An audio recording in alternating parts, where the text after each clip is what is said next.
চালের গুঁড়ো তো প্রায় শেষ না?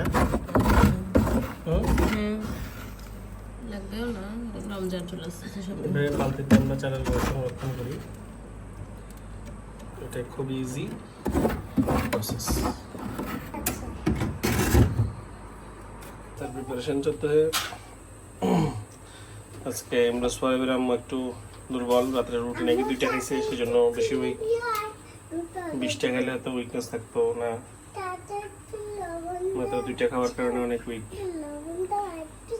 কাজে তারপরেও বাচ্চারা যেহেতু আছে, আমাদের হেল্পিং হ্যান্ড নেই, তিনি আপাতত একমাত্র ভরসা। তো সেই খোলা দলের নিত্য নৈমিত্তিক ব্যাপার, আনকমন কিছু এখনো নাই। চা পানির পাশাপাশি পিঠে দেওয়া হচ্ছে। এটা কিভাবে গুলে ফেলা হচ্ছে এটার জন্য